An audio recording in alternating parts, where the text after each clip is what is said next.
Welcome back, Heard of Life Coach Foundation fans, followers, friends, to another timely table talk here at the Hub Studios, hosted by Heard of Life Coach Foundation. I'm already smiling because I have a friend here with me who she's gonna share about where she's leading, how her organization is impacting, and we are so excited to reconnect because we both recently graduated Leadership South Dakota recently. Yeah.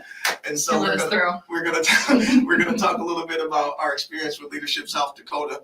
Again, welcome back to Timely Table Talks here, hosted by Heard of Life Coach Foundation. It's a new initiative for Heard of Life in 2025 as we have embarked upon just engaging in more prevention education, community education, taking opportunities like this here at the Hub Studios to lean into the digital first approach to amplify the voices of survivors, amplify nonprofit organizations and service providers doing good work here in the Sioux Empire.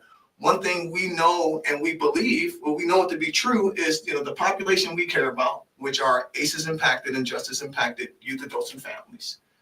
They have needs. Mm-hmm. And we know that at Heard of Life, one nonprofit organization cannot fully satisfy the needs for that family, for that person, or for that adult. And so at Timely Table Talks, what we do is we bring in those other organizations that are helping to provide that wraparound support. It's been great. I've loved it. I've enjoyed it so much. We've had great organizations in here like Midwest Street Medicine already before. The recovery-friendly organization Smart Recovery was here. And even last week, we had a friend of mine from Leadership Sioux Falls, James Oppenheimer from the YMCA. He did a really good job. Mm-hmm. No pressure. I was going to say. You're going to be just fine. And so we have another friend here today who's going to talk about what they're doing with their organization. I'll quickly also say, of course, it is Mental Health Month.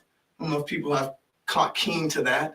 And it really aligns well with our Impossible Men support group that we've been doing also since January. That program is still going strong. We're into the fourth quarter of the program now. It's a 12-session, 6-month program. We had session 10 last month, and we talked about moms and maternity. We had a conversation with men about their relationship with their mothers, and it was very moving. In fact, I was moved to tears that day, and that's common in that safe space that we've created at Heard of Life Coach Foundation for that men's support group, for men's mental health. We recognize that there is a social conditioning that is happening with boys and men, and that pressure of what it means to be a man is often something men carry alone.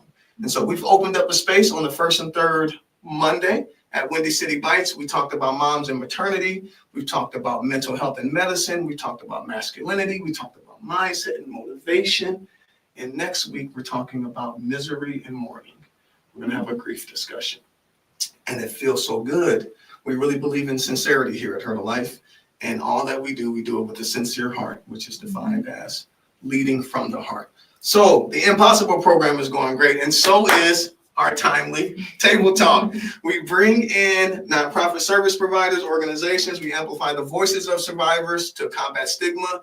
And then finally, we have open dialogue with other professionals about 5 different topics that we feel if professionals grow in their maturity in this area, they will be more effective with vulnerable adults and families. And that's leadership, communication, empathy, emotional intelligence, and trauma-informed care. So with that, I am so thrilled to welcome my friend and fellow Leadership South Dakota graduate, Megan from Feeding South Dakota, here with me at Timely Table Talks. Welcome, Megan. Yeah, thanks for having me. This is great. Isn't that exciting? Yeah. Under the big lights. Under the big lights. Under the big lights. And so we're going to talk a little bit about Leadership South Dakota. Mm-hmm. But first, share with the audience as if they've never met you. Some people may have never met you, might have friends on here who do know you. But for those who don't, and help me say your last name correctly. Megan Kjose. Kjose with a silent K. Yeah. Why not make it difficult?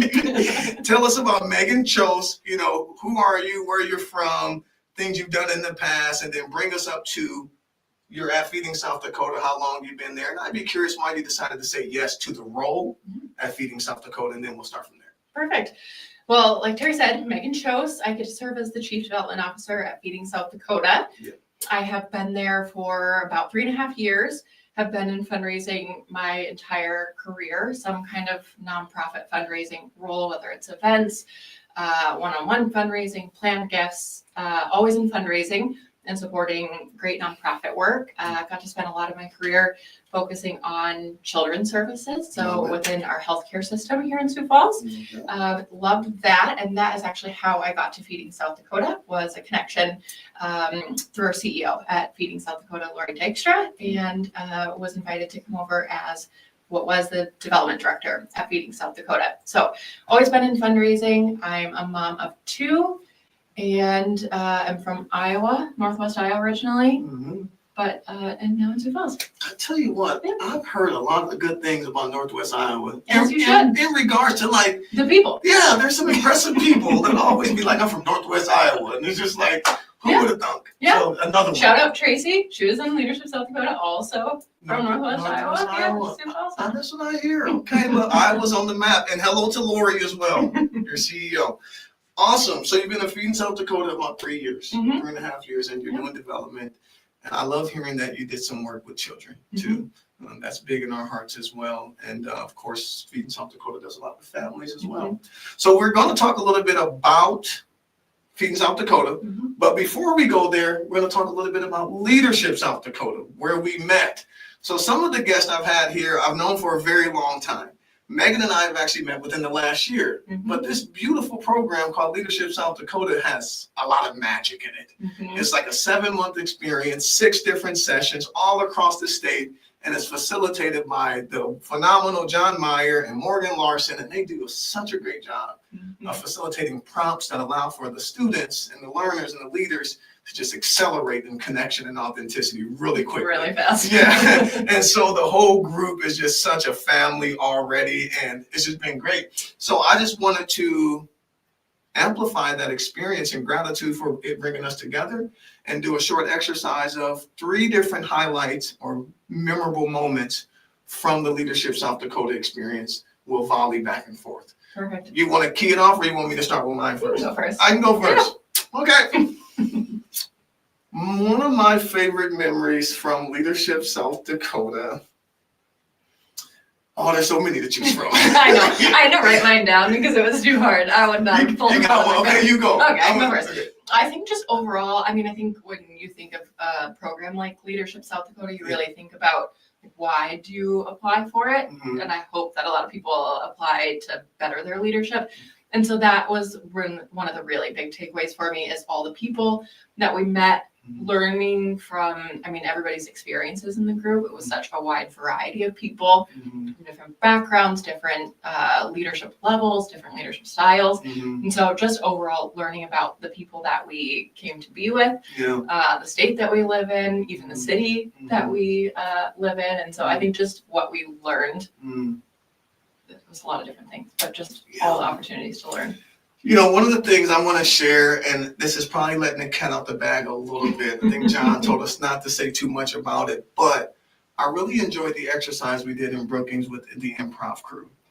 Yeah. Right? Yeah. There was Bill was a good guy. Yeah, it was something about being led into this place of just like, you don't have a script. Yeah.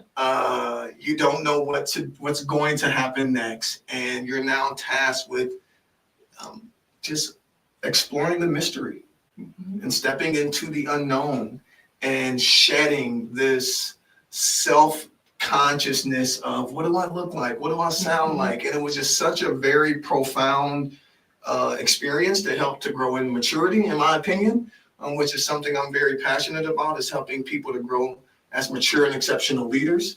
And I just know that as leaders, we're often faced with the unknown, right? We're often faced with the unknown, new initiatives, new projects, new territories, and how we encounter the unknown really is a metric for whether or not you are a mature or an exceptional leader, in my opinion. Yeah. And so that exercise was fantastic, and we were blindfolded in some areas, or deaf. I don't remember what they were doing, but we had to go into the unknown, and man, did we grow in trust for one another through the improv exercise. So had you done improv before? Or was that the first time? I've studied it a little bit, but not in that depth. Not in that depth. But I've read about it. First time. Yeah. It was quite the experience to jump into for the first time. Yeah. So that's one for me. What about a second one for you? I feel like we're sharing all the secrets. Maybe John Morgan won't watch, so we don't know we're sharing the secrets. The second one, my second takeaway was really just the incredible experiences that you get to have that you would not have otherwise. Mhm. I always knew that we had an Air Force base in South Dakota. I drive by it all the time, going back and forth from Sioux Falls to Rapid City for work. Yeah. But I think being able to learn so much about the people that care for us on the Ellsworth Air Force Base, and obviously sitting in a B-1 bomber isn't too bad. Yeah. So that's my second one. That's good. I will pair that with the experience similar to that, where it's like, it's not every day. For me, growing up in Omaha, Nebraska, big metro, I really appreciated the rural session. Every session has themes. The rural session was really moving for me. I really remember Paula from Dakota Resources just selling hard downtown Centerville. And I just was like, she is either doing a great job at selling it, and she's overselling it, or it is as good as she is describing. And we went into downtown Centerville, and I had a blast. Thinking about moving? Well, I'm going back to visit, I'll tell you that. That beautiful boutique, that third space, the tattoo coffee. The tattoo park, what's it called? It was pretty good coffee. Oh, yeah. Oh, absolutely. Good coffee shop. The third space, the little like bargain store. It was just great. Yeah. So I just really appreciated growing up urban and being able to experience the rural South Dakota in that way, and the leaders that make that happen, and even hearing from them and how they measure success differently in a rural community versus an urban community. I think sometimes we can kind of get comfortable with all of our amenities and our quality of life in the bigger communities in South Dakota, and not really understand the value of leadership in rural communities. And so I really appreciate going there. And then it was also complemented by visiting the colony. And I mean, we are very familiar with reservations in South Dakota, but I find that a lot of South Dakotans aren't familiar with the colonies that we have here. And there's 66 of them. And they're part of our economy, doing good work and representing a really rich flavor of diversity that was also very moving. So I liked the rural experience. All right, one more. There were so many. I think the third one for me was, so at Feeding South Dakota, we serve all 66 counties of Feeding South Dakota. And so that work also encompasses serving all the reservations in South Dakota and partnering alongside our Native American reservations and the people who live there. And so for me, it was really, I loved going further on the reservation. And it was just so cool to have Jessica, one of our classmates, really, who lives on the reservation and in the area, to help lead us through learning about the reservation. And so I just really loved that, figuring out, there are so many similarities between rural life and life on our reservations in South Dakota, and looking at it through the lens of how we partner alongside agencies and great partners in South Dakota. That was really great. That's good. Yeah, I loved it there too. I got some gifts to prove it. Yeah. My final one would just be the access to the caliber of leadership. I mean, we could think about the places we went. Okay, we won't spill any more beans about all the cool places, but I'll tell you what, every one of the places, it was world-class leadership. They were exceptional in nature, and the things that they shared were deeply insightful and practical and useful to every leader in the room, no matter what sector we were in. And there was just some really impressive insights that were shared from those panels. And I have a couple of favorites. It's hard for me not to say right now, so I'm just gonna say it. I really like Daktronics and the person, the leader You there. did love Daktronics. Yeah, I sure did. And then I also liked Monument Health. Paulette Davison, the leadership panel there was also very phenomenal, and everyone else, the colonel from the Air Force Base, and it goes on and on. But the level of access that we had to exceptional leaders and them sharing their insights with us, definitely well worth the investment of time and travel, and highly recommended to apply for Leadership South Dakota, right? Absolutely. Yeah. I second that. Yeah, that's good. All right, we did it. That's where we met. And so then I was like, Megan, Feeding South Dakota is a nonprofit organization that I'm certain helps to provide support to ACEs impacted youth, family, and adults, adults in transition and recovery, people just in different life, parts of their lives. And, I'm going to share a little bit later about the time where I myself was benefited from the services of Feeding South Dakota. So I know it is impacting so many people, and I'm so eager for you to share more about Feeding South Dakota.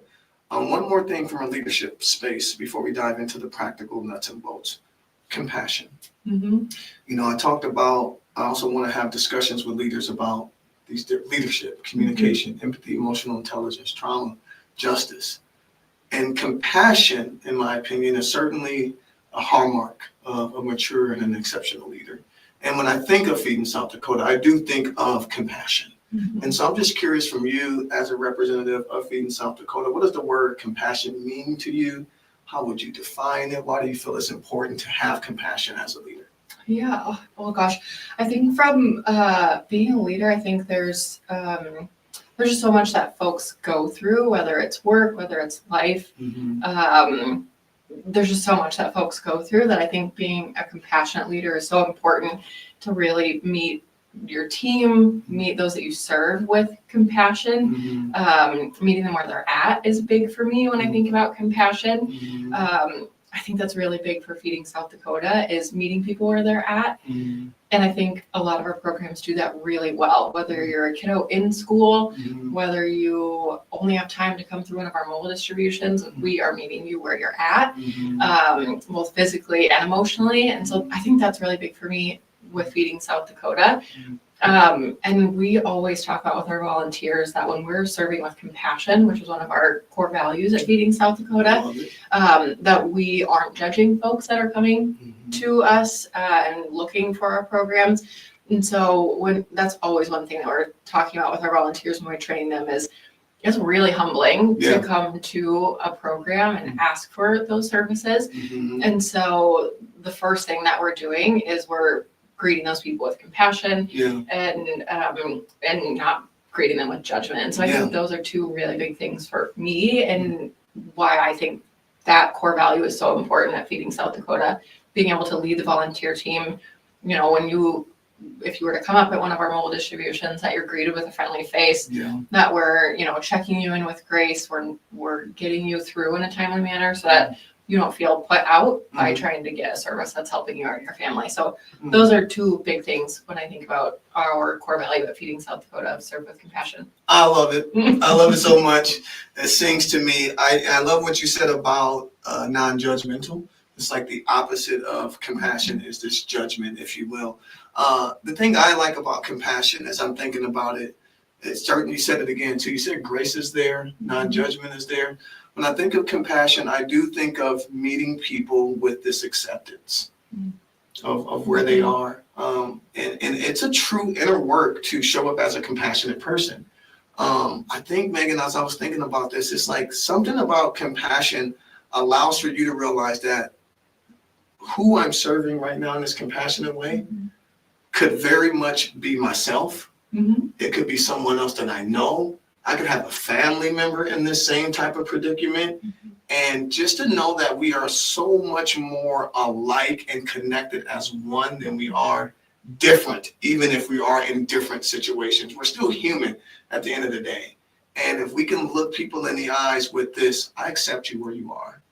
I believe in your ability to grow through this and come out the other side of it. And you can feel that in my eyes and you can sense that I truly believe that. That is what compassion feels like and looks like. I also think compassion is such a good companion and friend. It's like all of a sudden when someone is compassionate towards you, you're not alone anymore. And I just really appreciate the good work of Feeding South Dakota, the compassion in action. My heart is beginning to well because my family have benefited from programs like Feeding South Dakota, growing up in Omaha in that single parent home. I've benefited from it as just an individual father in pursuit of his own aspirations and things. And so compassion and action is definitely happening at Feeding South Dakota. We love it. Well, I think that's one of the big misconceptions with, folks that are seeking out Feeding South Dakota programs is that folks aren't working or,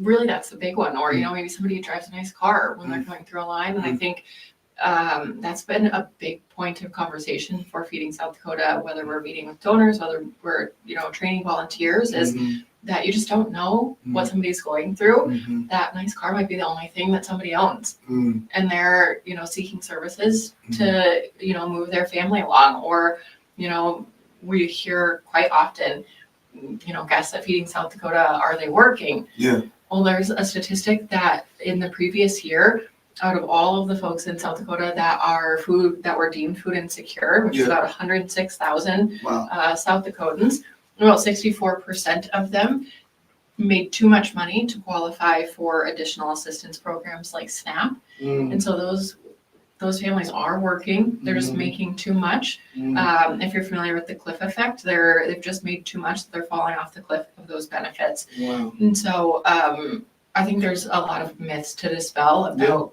folks that are coming to Feeding South Dakota to receive those services. And so to your point, understanding, maybe not understanding, but trying to understand who's on the other side of that. That's good. Thanks for saying that. All right, I'm going to come back there because I'm going to share that story in with more clarity, just with my testament. But let's learn about Feeding South Dakota. Let's hear about it. Yeah. I hear that you guys are celebrating 50 years. We are. How about that for excitement? Yeah. I did the math. That means 1975. It does. Okay, so go ahead. I'm not going to do your job, though. I'm excited. I could do it. I want to do it. Tell us about Feeding South Dakota. Yeah. What's happening? You can jump in with some commentary. Okay. So in 1975, the Sioux Falls Ministerial Association started a community food pantry. Nice. And then after that, in the Black Hills Regional Food Bank was established. And then fast forwarding a little bit, in 2004, those two merged and became the Community Food Bank Incorporation of South Dakota. And then in 2010, fast forwarding a little bit, they were rebranded to what is now Feeding South Dakota. And so we are acknowledging 58 anniversaries, 50 years of Feeding South Dakota and really serving the entire state. So when we look at what is Feeding South Dakota, we are a food bank. So our job really is ensuring that there is access to nutritious food across the state. And we do that through a variety of Feeding South Dakota programs and great partner agencies that really move food into communities. Yeah, so I remember when we were having discussions and you're taking me to school about how widespread the services are, the number of partners that are happening. It's the entire state. Yeah. That's all 66 counties. In case you were wondering how many counters in South Dakota, 66. Yeah. Feeding South Dakota's in all 66 counties. That's good. And then what's this other number I have? 260 partner agencies. How does that feel? What does that feel like to have so many partners? And just talk a little bit about that. Those partnerships. Yeah, Feeding South Dakota could not do what we do without our partner agencies and our volunteers. Sure. Those are two groups that Feeding South Dakota would not run as smoothly without. So where, like you said, Feeding South Dakota serves all 66 counties of South Dakota, whether it's one of Feeding South Dakota's own programs, like a few that people might know of, the backpack program, that mobile distribution program. If Feeding South Dakota is not in that community, then we work with a partner agency. So in Sioux Falls, some of those partner agency examples would be like the St. Francis House or the Banquet.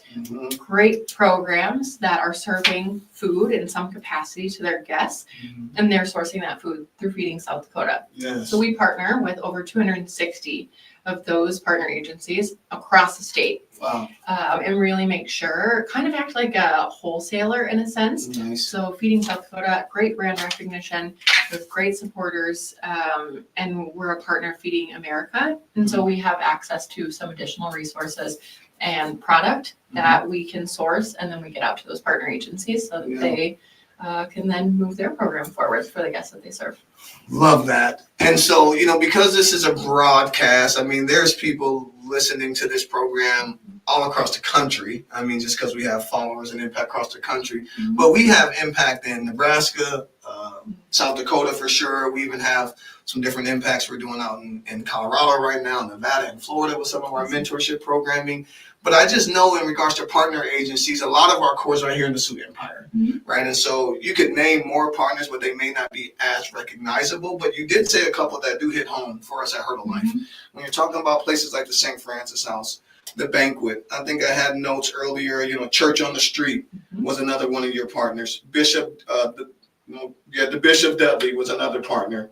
We mentioned the banquet already. Churches, all these different partners that I know that the people we support at Hurdle Life find themselves in those lines, in those buildings, in those places, and to just be this close to and learning about like part of the fuel that helps those kind of cars or those engines go. That's really cool to think about that. Like there's like this almost this Oz effect that's happening. And part of my spirit, Megan, right now is just thinking about the value of good nutrition.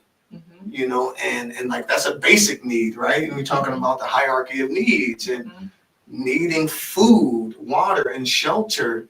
Without it, we can't even begin to start to build people up to their higher self. And the fact that Feeding South Dakota is the fuel to places, partly to places like the banquet, the Bishop Dudley, the St. Francis House. We have a big gratitude for Feeding South Dakota because of the people we support at Hurdle Life. So thank you for that. Of course, yeah, I think that's the true testament of meeting people where they are, whether you are whether you're on appointment at Avera or Sanford here in Sioux Falls and you're screening high for food insecurity, our partners are going to get you food through one of our wellness pantry programs. Whether you're accessing food through one of our pantries at one of our church partners, they're able to meet you where you are there. Whether you're receiving services at one of those other programs that you mentioned already, those programs are going to meet you where you are. And I think that's a big thing about Feeding South Dakota is making sure that people have access to nutritious food wherever they are and whatever that looks like. And we definitely could not do that without our partner agencies. Gosh, we love the partner agencies. So talk to me more about that lane of wellness pantries. Does that, you just bring me more clarity there with the wellness pantries. Which ones are those? Yeah.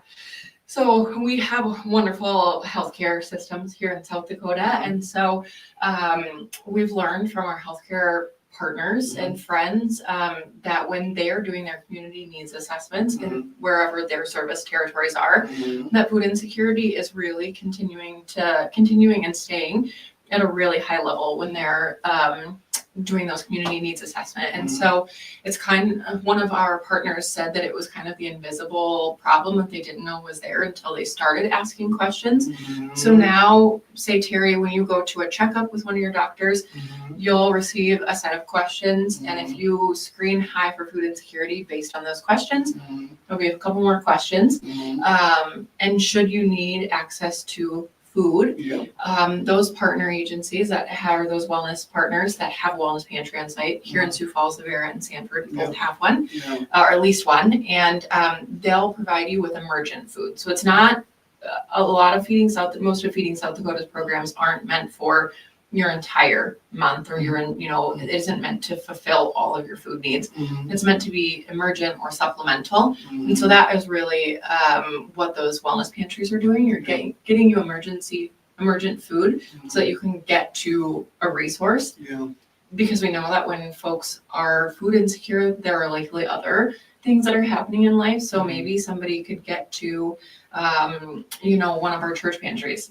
Maybe they also, in addition to food, they would need some toiletries or whatever the situation might be. And so having those emergent food partners at our wellness pantries of Avera and Sanford here in Sioux Falls, they're able to get those folks to more resources, not just food, which is really great. I got it now. So it's like kind of like an on-ramp to a place where they can provide some holistic wraparound support beyond just the food piece. Because some of the other parts is just going to be straight food distribution. But the wellness is kind of an on-ramp to then maybe address some of the other things that are likely occurring in their lives too. Yeah, and I think people really trust their healthcare providers. I mean, for a lot of great reasons. And so I think we found a lot of trust in those relationships. So folks are more likely to answer a yes to one of their healthcare providers, especially because, to your point earlier, there's so much that's connected to nutritious food and a nutritious diet. And so we've really found great success with those wellness pantries because folks are, they trust their providers. They're willing to have a a dialogue back and forth of Yeah. what's actually happening Yeah. at home. And so that's been a great way for us to get people connected to resources. Yeah. Before those wellness pantries started, I heard a story here in Sioux Falls of a mom who was pregnant and she hadn't eaten for 2 weeks. Wow. A really great meal. Sure. She snacked between here and there, but she hadn't had a really great meal for a really significant amount of time because she was making sure that her other kiddos had food. I can relate to that. And should she have been, at that appointment, had that resource been there at the time, those questions would have been asked and would have gotten her food to get her those resources. So I think that's when we look at the holistic, what people need to live a healthy life and live a prosperous life, food is really at the center of And a long life. There's some research for longevity and food securities. Yeah. So there's a mantra I've heard a wife that really resonates well with this wellness thing. Whenever we're providing support, we meet the person where they're at as well with that compassion. And we believe in whole life, whole person, whole family. That we recognize that what brought this person to this point of this need or a resource or a service has more to do than just this moment here and now, than the last day or today. Their whole life experience matters. And that's the way I heard a wife, we're big on adverse childhood experiences and really helping our communities to know and to recognize that there's an impact of adversity in childhood and in how people show up as adults in the world. And that adversity that people experience is not something they chose for themselves. Yeah. And adversity is distress, and the research just shows about how it all folds into certain behaviors and conditions that find adults in need of services. And so it's their whole life we care about. It's the whole person, right? Mental, spiritual, emotional, financial, not just the one thing. And so I love that the wellness pantry is recognizing there's more than just food need here. There's a whole person. And then also whole families, right? With our mantra as well, and Feeding South Dakota does that so well as well. So there's other programs that we can speak to and sing about. I want to hear a little bit more about what's happening in the schools. Talk about those programs. Yeah. So I think to your point just now about the whole family, that really encompasses the work and the growth that's been our programs specific to child hunger at Feeding South Dakota. So I think a lot of people are familiar with our backpack program, and that was really, it's been a beloved program at Feeding South Dakota for so long, and rightfully so. So our backpack program is food for children when school is not in session. So each week, students can receive a backpack of food, and it's just to get them through the weekend or through the holiday. But our team really makes a point. We have a wonderful food sourcing team that really prioritizes these things, but making them things that kids will eat. I've got a 5-year-old and a almost 2-year-old. That is important. So foods that kids eat, making sure that things are open, kid friendly, and they can open them, because we know, to your point, that kids might not always have a guardian around to be able to open the food for them and make it. So that's a really big thing, and nutritious food. And so we really prioritize those things with the backpack program. And so our team delivers that food every Wednesday, gets handed out to kiddos on Friday, so they have it through the weekend. And so that's been a program that we've had for a really long time at Feeding South Dakota. Has really been a staple program at Feeding South Dakota. What that's transitioned to, though, or how it's evolved is probably a better way to say it, is we know, to your point, that if the kiddo's hungry and is looking for access to nutritious food, doesn't know where that meal is going to come from, likely more than just them. It's their entire family that's looking for that resource as well. And so the backpack program is a great program. It gets food in the hands of kids that need it, but it doesn't serve the entire family like some of our other programs do. Like that drive-through model where you can get, 30 plus pounds of food for your family for the month. That just isn't, you can't do that on a little 5-year-olds coming out of school. Yeah. And so what the backpack program has continued to evolve to is we still have those backpack programs, Yeah. but we've really found success in school pantry programs. Yeah. So similar to a pantry that you'd be familiar with, where you can kind of shop as you need to for your family. Mm-hmm. It's that, but in a school setting. Yeah. So one of the really great examples here in Sioux Falls is Terry Redland. Let's go. Terry Redland. And it's a great system similar to that, where you can shop to what your family needs. But that's how you can really receive those resources Quick for fun your fact. entire family. Terry Redland is 100% free and reduced families there. Yeah. Yeah. So, Yeah. And that's a huge thing, of a huge service to be able to have in a community like Yeah. that, in a Mhm. school system, like Terry Redland. And so that's been a really great program for us Absolutely. to continue to evolve the backpack program Mhm. from. That program is still serving kids in a way that we really need it to. Mhm. You know, the school pantry is an additional service that folks can come, shop for their family, and make sure that we have resources for the entire family, not just the kiddo. You know, this hearing this information is really speaking to my heart.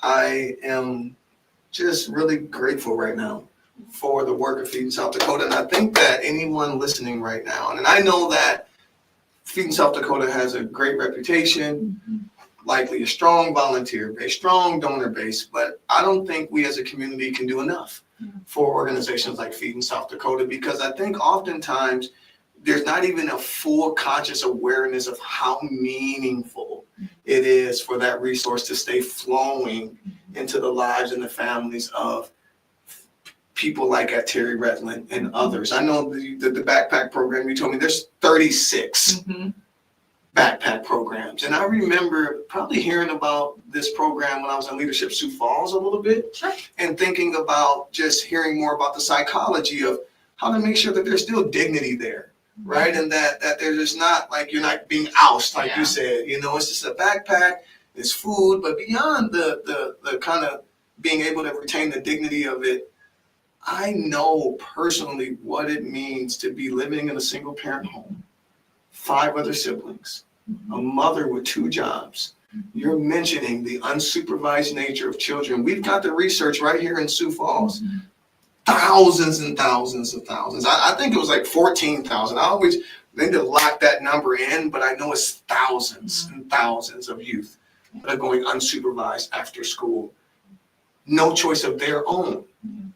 There are family dynamics that require these parents to work longer shifts, maybe multiple jobs, and to have an organization that is mindful of that, that is stepping into the gap in 36 different locations in places like Terry Redland. It means so much to me because I was one of those young kids before. And I think about what happens when the food is not there, Megan. The mind frame you get in, the mindset you get in. You know, we're big on safety, public safety, and basic necessities is something that you have to have. And if you are put into the position where those basic necessities aren't met, you can get into survival mode and it can get real aggressive and dominant. You start taking things. You got kids that are stealing from grocery stores because they don't have the food in their own pantry. So, and then all of a sudden you get caught stealing, now you have a charge, and now you petty theft, and now you're in the juvenile justice system, and it just spirals and spirals and spirals. But was it any fault of that child at all that they were living in a household or a family that wasn't able to provide that? That's not their fault. And nonprofit organizations show up for families, and so we can prevent those type of things from happening. And so it's public safety, it's dignity, it's meaningful. And I personally sing gratitudes and praises for the work of Feeding South Dakota. And I really hope that those who are listening right now can sense the meaningful nature of what it means to have 36 backpack programs going on in our school district, servicing families that need it. Yeah, I think it's all those things that you said. It's education. You can't learn if you're sitting there on an empty stomach. And that education, as we know, leads to so many more things and opportunities. And so, yeah, there's so much that what seems like a simple backpack of food for the weekend really, really means. Yeah. So good. Awesome. So there's 36 backpack programs. There's 5 school pantries out there and available.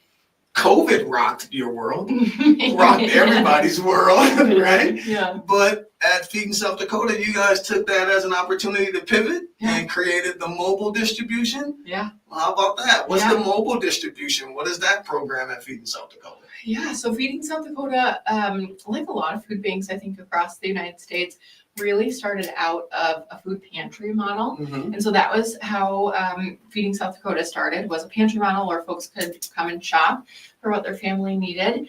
And like so many things during the pandemic, those pantries that Feeding South Dakota had just could not stay open when we couldn't be next to each other. And so those pantries closed.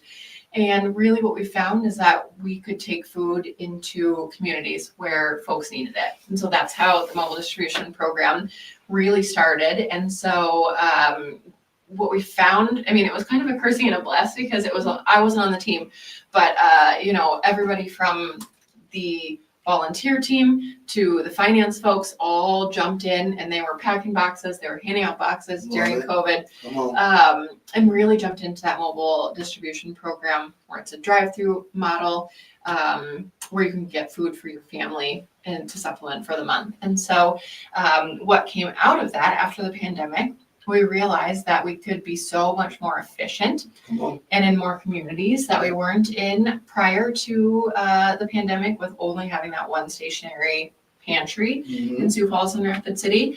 And so we really transitioned into this model of a mobile distribution. And we have, gosh, you're gonna test me. That's right. I wanna know. 120 mobile distribution sites across the state each month. And so that's really how we can be in so many places and serve so many communities. We have great volunteers that help us distribute that food once our truck gets there. But we found that we can be more efficient. We can serve more families. Each month we serve almost 14,000 families across the United States, across South Dakota. We aren't beating the United States quite yet. So we can serve the entire family and about 14,000 households across the state each month. Just love it. 120 mobile distribution sites across the state. Yeah. 14,000 families a month through mobile distribution. Yes. So this is another one that hits home for me. And I know that in other organizations like community partners we have, like Face It Together Sioux Falls, a recovery-friendly organization providing peer-to-peer coaching. It's like when we're doing peer-to-peer work, we hear about these needs, and like there's a list of like, oh, you're struggling with finances this month, kind of struggling to make ends meet. I was thinking as you were on your way over about, gas prices and grocery prices. I mean, if you can save money anywhere you want to, and things are spiking up. And so if you can save money in any area, you're open to it. And when you can save some money on grocery because of the mobile distribution sites and other programs, it's something that a lot of people consider and need to do. And so I just remember at a part of my life, it was probably 3 or 4 years ago, I was transitioning. All of a sudden I had to move suddenly, Megan. Like suddenly I had to move. And all of a sudden, like a lot of my savings got drained because of just all these moving expenses, and from U-Haul trucks to just new deposits and new rental agreements and all this other stuff that had happened. And I found myself in a pinch and trying to figure out how to float through this transition in between moves. And someone gave me a list of the mobile distribution sites. And I was like, what is this? And one of the things that are perennial to my life in recovery is humility. So humility is recognizing that I need help, the willingness to ask for it, and the openness to receiving it. And anytime we live in humility, I truly believe that we will be blessed and receive the things that we need. And for some people, it's the things that they're praying for. On the other side of humility is exactly what you're praying for. We prevent ourselves from getting what the world already has for us in compassion, in service, because of a lack of humility. And I had to literally lean into that and say yes. And it was not difficult. You know, I pulled up at that mobile distribution site. I'm pretty sure this was one that is over in the 57th, 41st and Marion area. There's like a church over there, Yeah. right? So this is kind of what they look like, these different church sites or other parking lots or whatever. Yeah. And you just, you know, you go over there, you see the date and the time, you drive your car up there. Someone gives you a piece of paper and you fill out the information of your family household size, like how many kids you got, how you taking care of. You give it back and they check a box or something of how much you get, and you just go up even further. Before you know, the whole angels without wings. they just open your car and they start putting stuff in there, and like you don't even have to do anything but show up humble.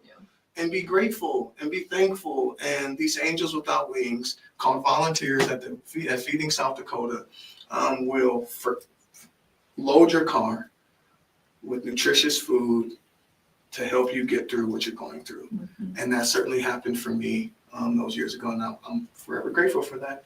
Thanks for sharing that story. Yeah. I think that's I think I went twice. I went twice. Yeah. I think that's the thing. We know that if you South Dakota, it got me through a couple of months. Like a couple of months, I didn't have to go to that grocery store. I mean, there's some good stuff too. I mean, breakfast foods and meats. And, you know, poultry and eggs. You know, we those. Didn't get those now. Yeah. I think that's the thing about Feeding South Dakota is we know that everybody's journey looks different. Mm-hmm. We know that you might be, you know, you might come to us once or twice, and that's what you need to get your family back on track and what that means for your family. Mm-hmm. You might need to see Feeding South Dakota programs for an extended time. It might be a one-time thing. Mm-hmm. We know that everybody's needs are different. Mm-hmm. And so I think that's the really great thing about having so many diverse programs and partner agencies that serve people in a variety of different ways, because it could look different for everybody in their family. Yeah. You know, another program that I did help someone with as a service provider at Herbalife, there's like a food box program at the Union Gospel Mission too. Mm-hmm. And they provide, like, you can just show up to the Union Gospel Mission on like Tuesday or Thursdays between 1 and 4. And the Union Gospel Mission constantly is getting services and products and stuff. And it's just, again, there's this Oz effect that Feeding South Dakota is doing to fuel these organizations that are meeting people where they're at. And we've taken people down to that food box program at Union Gospel Mission plenty of times. So we've been checking a lot of our boxes. We're doing good. All right. I want to hear more about volunteer opportunities and how to give and who to contact. But there's one more thing that you said you are doing. And we don't do this as much, but man, I was raised to respect my elders. Yeah. And so there's something called the Senior Box Program. What's going on with the Senior Box? Let's share with the community about that. Yeah, so Feeding South Dakota, I think there's so many different demographics that, we could be serving and do serve. And we have a lot of great partners that serve our seniors in different ways. And one of the partners here in Sioux Falls that I wanted to mention specifically for our Senior Box Program is the Salvation Army. Okay. And so they're serving our seniors right here in Sioux Falls, and a lot of great partners do this across the state. But the Senior Box Program is similar to the mobile distribution. Okay. So it's once a calendar month. Mm-hmm. It's a smaller amount for seniors. Typically, 1 or 2 people is what the box is looking for, or serving. But the program serves seniors who are 60 years of age or older. Love it. And meet a certain income requirement guideline. Mm-hmm. And so the program is really meant to serve seniors who just need a bit of additional support throughout the month, and making sure that those seniors have that food. So a lot of the items are heart healthy items. Love it.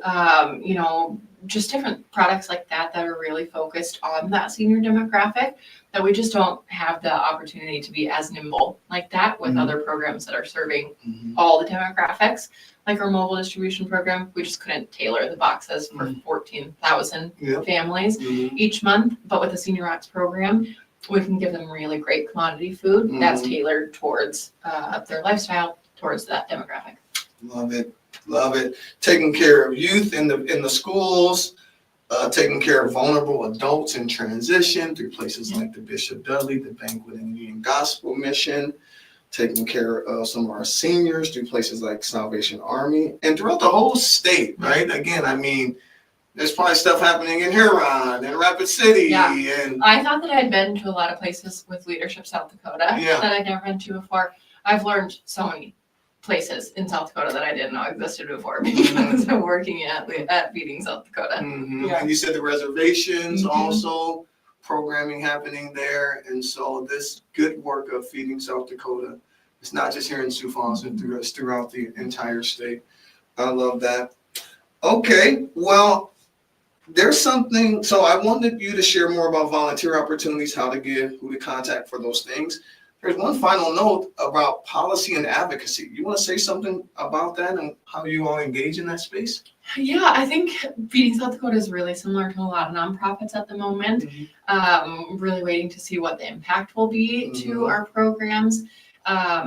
There's a lot of great, commodity product in a lot of the programs that we serve to guests. And so Feeding South Dakota is in that game right now. We have seen cuts to some of that product. And so one of the biggest ways that folks can support Feeding South Dakota is going to our website. We have a page specific to advocacy. So if that's something that calls you, we'd love for you to go to that page on our website, feedingsouthdakota.org. Our team makes it really easy. It's advocate right there on top to look at how you can engage, because we know that folks love to engage in a variety of different ways, whether you can give time, to your point about volunteering, whether you can give money, whether you can have a voice that can be listened to. So that's really a big way right now. It's changing all the time. But I think the biggest way, the best way would be for folks to go to that website and see what's happening in real time when they look at it. I got a friend of mine who was my peer recovery coach for a while. His name is Joe Talustis. Joe, I'm sending you this link. He gets fired up when he talk about food insecurities. And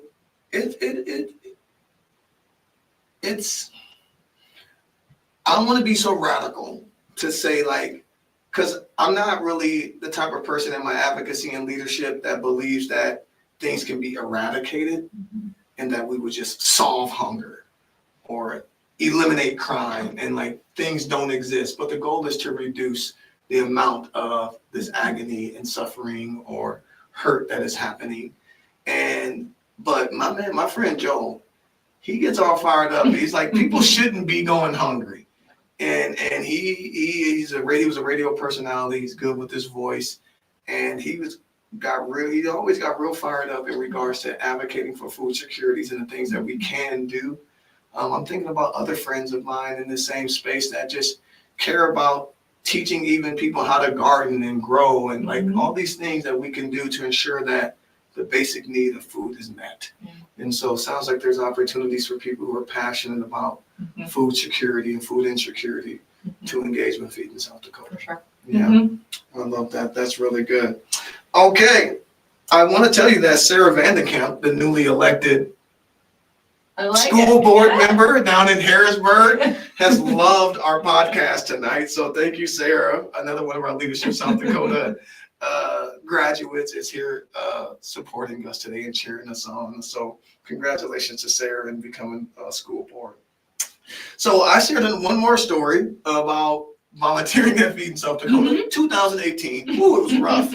It was a turkey giveaway. So this is an annual thing. You can still do a turkey giveaway. So what type of volunteer opportunities are out there? If people are listening, they hear about where the food reaches, but there's a whole lot of packing boxes, handing out turkeys, maybe other stuff. What type of volunteer opportunities are available at Feeding South Dakota? Gosh, I think we have something for everybody. Yep. So again, the best way to find out what's in your area or what you might enjoy doing for Feeding South Dakota and partnering with us on is to go to our website, feedingsouthdakota.org/volunteer. All of the opportunities are there.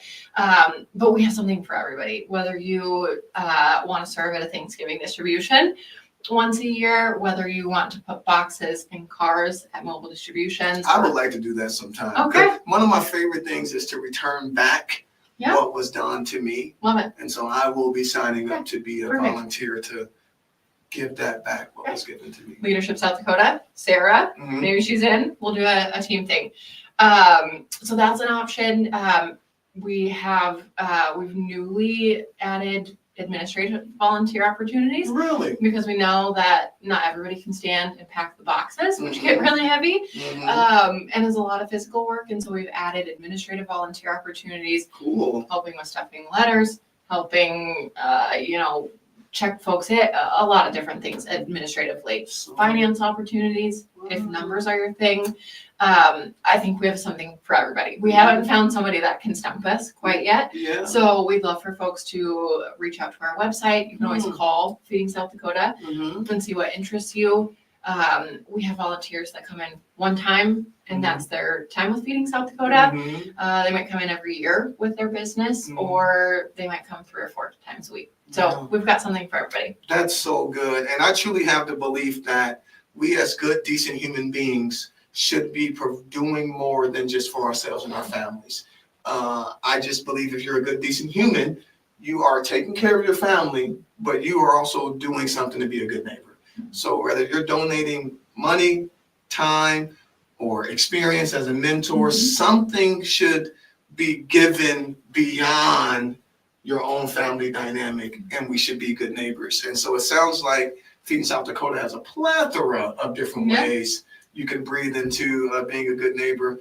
I think about some of the mentorship opportunities we've been able to provide here at Hurdle Life through college interns and the undergrad and graduate level, and just volunteers. And to your point, a nonprofit organization has all type of needs, you know, and we don't turn away volunteers, you know. If you want to help with graphic design, yes, we both will.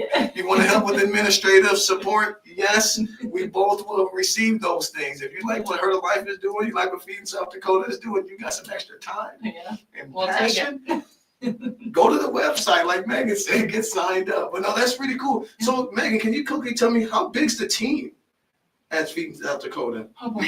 Just kind of. So our administrative or headquarters, I guess, is in Sioux Falls, where our leadership team is, where the most of our administrative support is here in Sioux Falls. But we have distribution centers and warehouses in both Pierre and Rapid City. So each of those distribution center kind of serves their third of the state, north to south. That way we can make sure that we can be in all 66 counties of Feeding of South Dakota. So our team's about 65 total. But then when we look at volunteers, our volunteers last year served enough volunteer hours with Feeding South Dakota that it equated to over 28 full-time employees, which is so many hours. So we definitely couldn't do what we do without those volunteers. I see pictures of people taking their teams and groups. I think my friends from USD Alumni Association and Foundation came out there before. And so, the opportunities are seemingly endless in ways that anyone can get involved, family friendly. Can youth participate too? Youth come out there? You can be 14 by yourself or 11 with an adult. Come volunteer. Nice. Get out there. And let's support Feeding South Dakota. All right, so we're almost at time. We did a great job. Oh, perfect. We've been working it. Yes. Okay, so any type of final remarks that you want to just share? You shared a lot about the practical programs. A part of me is always been talking with leaders, wonder what keeps them going. Why keep saying yes to the mission, to the vision, to the work? What is it for you, Megan, that keeps you saying yes to showing up in this way for Feeding South Dakota as a development officer there? Yeah, I think what keeps me going is just seeing how transformative food can be for people. I mean, your stories in and of itself, talking about what food meant to you, and receiving that from Feeding South Dakota and how transformational that is for our guests that are seeking Feeding South Dakota programs. I think about that mom that didn't have food because she was giving it to her kiddos when she was pregnant, or the students that are in school that the backpack is what they have for access to food. So that's what keeps me going. What I love about what we get to do specifically in development at Feeding South Dakota is we get to see people at their best. So we get to see, the reason I love working with donors is we get to see people bring their best to Feeding South Dakota, whether they are giving a 7-figure gift to Feeding South Dakota, or they've made a lemonade stand and are bringing $200 to Feeding South Dakota. We get to see people at their best. So those are the two things that keep me moving. Love it. I love it. Well, I would say you had to have enjoyed a conversation with Megan Kjose from Feeding South Dakota, coming in here, sharing all of these amazing programs, meaningful programs happening through Feeding South Dakota.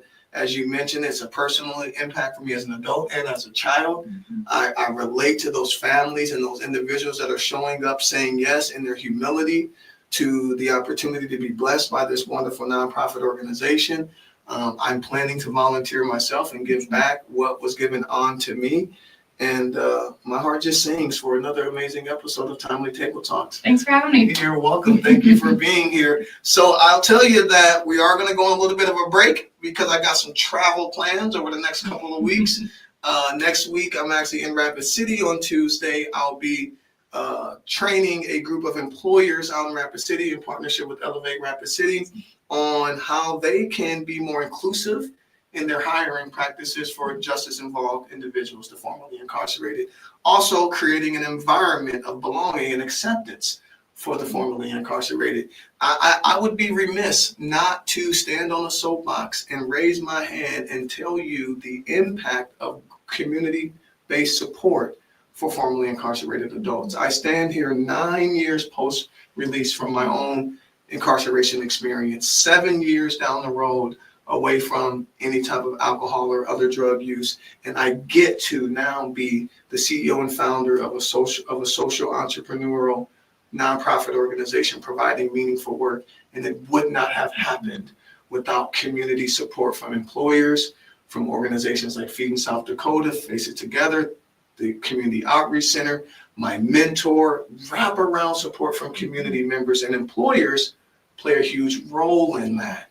And so, as I say this with my full heart, there's an opportunity for the administration of justice through the inclusion of formerly incarcerated adults into the workplace. They're full of ambition. They're full of resilience, ingenuity, faith, skill, intelligence. I believe there's no bad people. There's people who've made poor choices and they were held consequence for those choices, as they should. But upon their release, we now have an opportunity as a community to be compassionate in action, to understand that that could have been me or someone that I love. And how can I, in my influence, show up in a way that includes them and welcomes them back in the way in which I would want to be welcomed back if I had made a mistake and was ready to redeem my own life. And so I'll get to go out there next week in Rapid City and do the great work with Elevate. The week after that, I'm going to Florida, All Rise Treatment Court Conference, 6,000 to 7,000 professionals out there who are taking the administration of justice in the courts in a more trauma-informed and compassionate way across the entire nation. I'm going to get to share the story of Terry and what he learned while he was away, how he changed his mind through cognitive behavioral therapy, got some support upon his reentry, started this nonprofit, and now gets to do the work of supporting ACEs and justice impacted people alongside of our partners at the Change Companies, Valerie, the Chief Program Officer, and they're footing the bill for the whole thing, Megan. And so I just feel so blessed and so privileged and humbled by the opportunity to educate and share my story. So I'll do that next week, and then that one. And then the Cadence family, Heart of Life family, is changing to twice a month. My own capacity, my own well-being. I had to take a hard look at how much I was carrying, and I realized that a weekly broadcast of this episode would over time cause more detriment to my well-being. And so I had to make a tough decision to decrease the frequency. And so we won't be back on that first Tuesday in June, but we'll be back that second Tuesday, June 10th.